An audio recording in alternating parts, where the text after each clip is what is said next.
Well, it's Saturday, October 26th. I'm back out on public land. It's so noisy in the woods this morning. This is the kind of day where a deer can sneak up on you.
You're probably wondering why I didn't shoot one of those two does.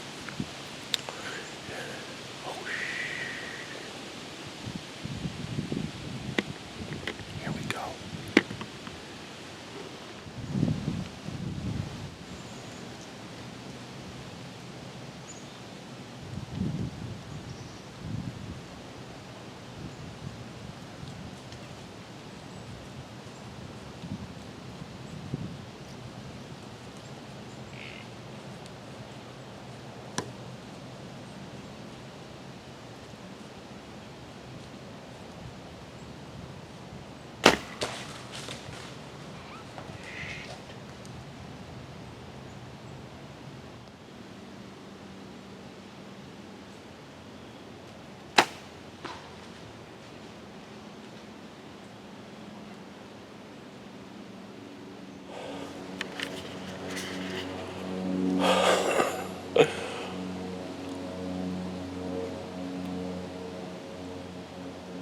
Oh man.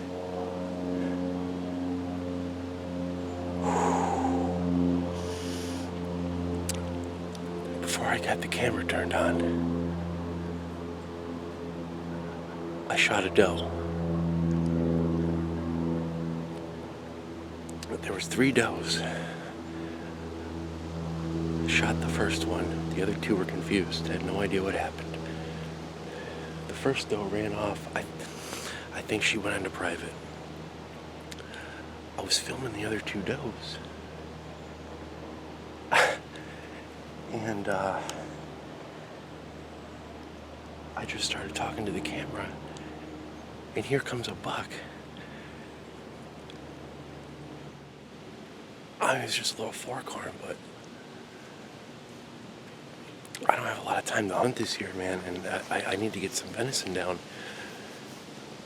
And he comes in, and he starts grunting. Ah, man, the first shot, I had to, my damn tree strap was in the way, and I came to full drop. And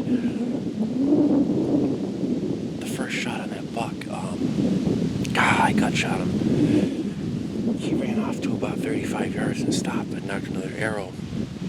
And the second shot was good.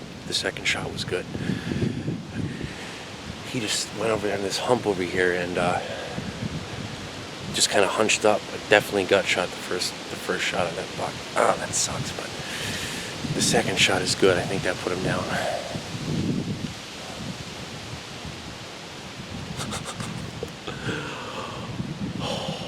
It hit and I heard a good pop.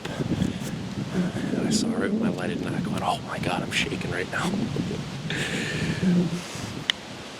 Holy smokes, man.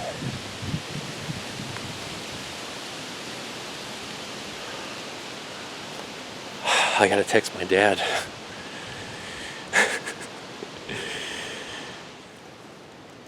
Yes.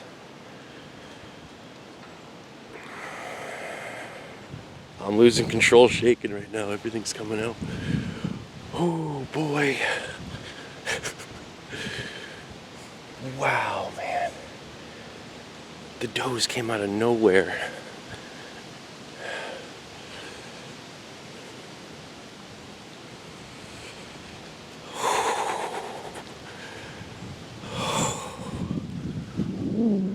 Okay, here's my tree stand right there. You can see I was maybe, I don't know, 13, 14 feet high. Here is the arrow from the doe. There's some hair right there.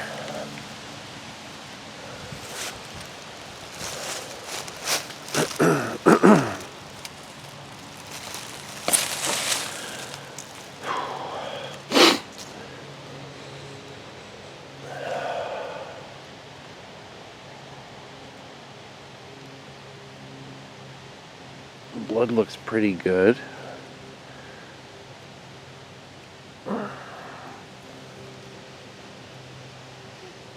Yeah, it smells like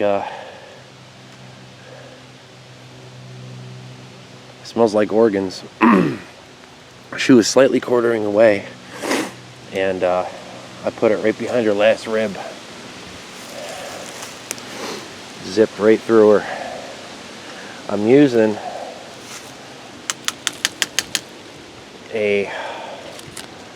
I forget the name of it. It's a Wasp 150 grain traditional broadhead. Man, it zipped right through her. Alright, I'm going to mark this spot since I got 2 deer down. I'm going to get some, I got some flagging in my bag. And I'm going to tie a piece of flagging off of this tree. This is where I shot her. The doe might give me a problem because I think she jumped the stone wall and went on to private. So I'm going to, oh geez, I'm going to have to go knock on the door and hope to God they give me permission to track the deer onto their property. But one step at a time. The most important thing right now is just for me to try and slow down and think and just take my time. Alright.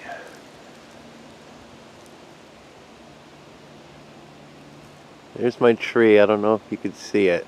The sun is killing me right now. Yeah, right there.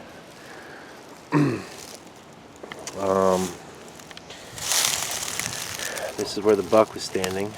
See, there's hair here, and unfortunately I was right about that first shot. Arrow is coated in stomach matter, which makes me absolutely sick. Yeah, I have no excuse for that. That sucks. I don't know if you can see the fletching. That just, yeah. Yep.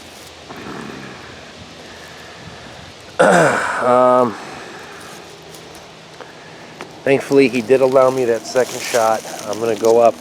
He was standing here. I shot him, and he got up on this little hill right here and just stood there. Thankfully, broadside, and I was able to get a second arrow into him. And the second arrow was in the chest. It looked real good. So I'm going to go up there and look for my other arrow. And hopefully it's got good blood on it. Alright guys, talk to you soon. So, the last clip you saw in the video, I had just found the arrow that I shot into the buck. Well, unbeknownst to me, I didn't turn my camera off. I had it in the pocket of my hunter safety system vest, and the battery died. My battery, At that point on my phone was about 13%. So I went up on that little mound and I found my other arrow. It wasn't as good of a hit as I initially thought. It did pop the diaphragm, the bottom edge of the diaphragm, and went through and then hit the liver. So really, I made 2 bad shots on that buck, but I had a stroke of luck. I hit. There's a few arteries that run through the liver. I hit one of them. So my dad and I went back to my tree stand. I showed him where I shot the doe. Looked at the arrow, looked for blood. Very, very little blood. So at this point, I'm getting real nervous that I'm not going to find either deer. I mean, we found just a few drops of blood in the woods. I knew about where she jumped the stone wall, so I'm like, all right, we're going over there. And took about 10 minutes, and I found where she jumped over the stone wall. There was some blood sprayed up on the tree and on the stone wall. So I'm like, all right, cool. Maybe she's starting to finally open up. So I pulled out my phone with 13% battery life and went on Onyx, found the landowner's name. We went out, drove down to the guy's house, which is thankfully was right on, on the property that the doe went on. Knocking on the door, nobody's home. So I look in Onyx again, and lo and behold, his parents lived right next door. So I'm like, awesome. So I went over to his parents' house, knocked on the door. They said, go for it. I'm like, yeah, just go up there, do what you got to do. So we parked in the driveway. I walked up on their property, found the spot where she crossed the stone wall.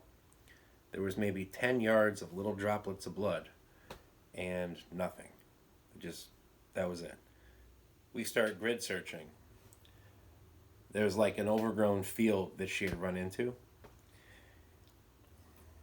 And we're just doing, just doing circles in the field looking for anything. And maybe an hour had gone by. And I'm like, all right, I'm going around one more time. A little thick patch on the edge of the field. Like some tall stuff had grown up. And I got real close to it and I kind of looked over it. And there she was, laying there. She was dead. It was a double lung hit. She had gone about 200, 250 yards. Now our attention turns back to the buck. You can see where he stood a little bit and it was just pouring out. Like there was a big pool of blood and just a hell of a blood trail across the path. And we went up to where he crossed the trail. After we got the doe taken care of, I went 20 yards into the woods from the trail, and there he was laying there. Both deer almost completely processed right now. Today's Monday. Yeah, here's, I'm going to throw a couple of pictures of the deer. I just took a picture of each of them as I recovered them.